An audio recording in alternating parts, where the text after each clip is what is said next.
welcome to our channel. Today I'm gonna teach you guys how to design an awesome button design, which you can use it for your graphic or project or personal designs. So without further ado, let's get started. If you guys are new to our channel, consider subscribing to our channel. We do a lot of videos about tutorials for various designing software over here, so if you don't want to miss out on videos, please subscribe and let's get started. So this is what we are gonna make today. Okay, so this is just a button and it looks pretty good, and I'll also show you how to use the same design on pretty much any image or project you are working on. Okay, so we'll start from scratch. For this you need Photoshop. I'm using Photoshop CC. Name the file as button. For now I'm using the width 900 by 500.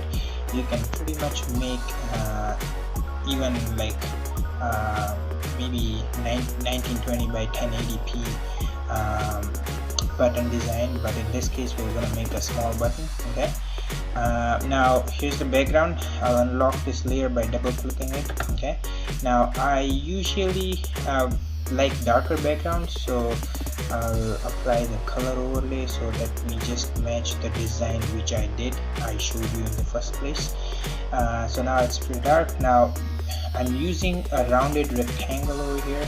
You can use rectangle, oval, circle, whatever you want.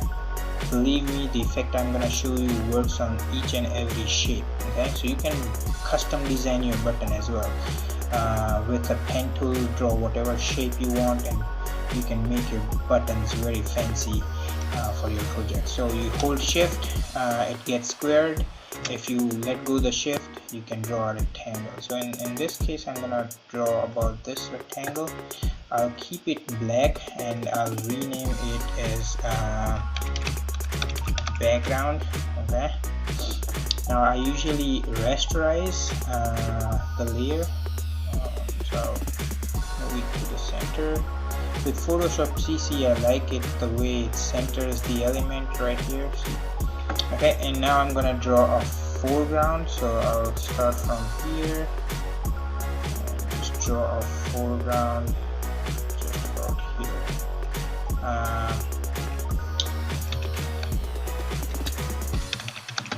Okay, again I'll rasterize this. Now you can't see the color. I will change the color to something light so you can visibly see it.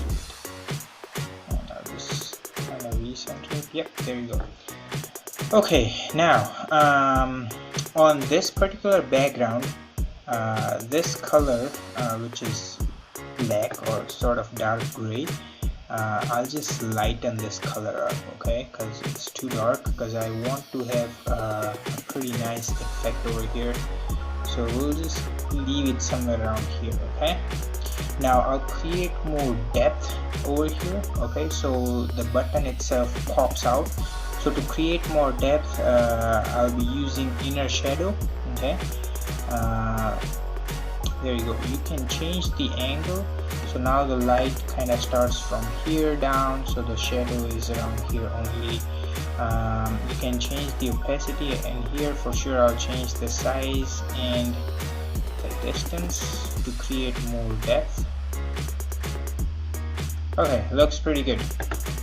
Now I'm gonna do another effect over here, which is the drop shadow. Okay, there you go. I have used it in my other file, so it comes up, but what I did was normal as a blend mode, color white, opacity somewhere around 50%, angle the same. You don't want to change the angle, because if you change the angle, the shadow angle will also change. I usually like this angle, it looks more natural. And distance and size should be 1, okay, because you want just a thin bezel around it, so it looks kind of detailed and chiseled border over here. Okay, so that's pretty much done over here. I'll leave the background now. Now for the foreground, you can leave like this too, okay, because this looks pretty good. I will definitely put an outer glow over here. I'll show you, because to create more visual depth. The spread I'll decrease, the size probably I'll increase up to here, and the opacity I'm gonna increase, so you can see now the button like literally pops out. Okay, so I'll leave it here. We'll add a text. We'll write down click here. Now I'm gonna center the text on over here. Yep, looks pretty good. You can arrange the text whatever size, font and shape you want. Okay, just make sure it fits the button. Now usually for text on most of the button, what I do is just copy and paste this effect which you had on the background. So I'm just gonna copy layer style, so it's gonna copy all the effects on the background and it'll apply all of them on the text. So there you go, looks pretty good. Now just if you have a look around here, the white chisel border is too dark over here, so I'll just change the drop shadow, just the opacity, so it looks decent. Yeah. Now I'm gonna show you how to change or apply more effect to the foreground. Okay, so we'll go ahead and apply. First of all, I'll hide the color overlay. Okay, it looks bad. I'll hide the text so that you can see the effect more clearly. We'll go ahead and apply gradient overlay. Gradient makes the button look awesome. Alright, now I have this color. You can pretty much use any color. I'll just show you how to change the gradient effect. Okay, alright, so that's the gradient style we are using right now. I like this. It's kind of dark and popping out pretty good. I'll leave it over here, but technically I'll just show you how to change it. So you can we'll select a dark red and we'll select a light red, and this one looks okay too. Yeah, but we'll just keep I like the green one, so I'll just leave it as it is. Right, now you can play around with this as well. I'll just lighten up the color over here because it's too greenish. Okay. And then you can scale up and down. This looks awesome. Alright, now we'll just see how the text looks. Okay, this looks perfect. Now I'm gonna apply another effect to the foreground, which is bevel and emboss. This is an awesome effect. I'm gonna show you how to use this effect. Okay, right now it's inner bevel. You can use the outer bevel, emboss, pillow emboss and stroke emboss. I usually use inner bevel for most of the buttons. Okay, the technique smooth, chisel hard. Chisel hard is like you can pretty much clearly see the borders. I usually don't use that. Chisel soft is just a softer version of the prior one, but I usually leave it on smooth because that's how I like it. Now you can change the depth. So depth is just like creating more chiseled effect. I'll leave somewhere around here. You can change the size. I usually don't keep it like this. I like them to stay around the border, and you can soften it up as well. I usually keep it just somewhere around here, so it looks, there is a bevel and emboss effect, but it's not too much because I don't like a very chiseled button. Depending on the project which you're doing, you can change the light angle, the gloss contour, and the opacity of the white and black. I usually keep the opacity low for the black because if you keep high, it's gonna match with the background. So we'll keep it somewhere around here. Yeah, this looks awesome. Okay, so our button is pretty much ready. Okay, there you go, the button is ready. Now I'm gonna show you how to use this button on pretty much any background. Okay, so in this case I have these two pictures. I downloaded it from Google, and I'm gonna show you how to apply the button on this real quick. Okay, now so this is a wooden background. We'll go to our button. I usually group all of them. So to group them, you press Ctrl G, or you can manually group them over here too. Okay, so the group is ready. You can name the group to button. Now you wanna just copy and paste this group on the new image you want. It's just this says this may result in lower than expected quality. Are you sure you want to proceed? Yes.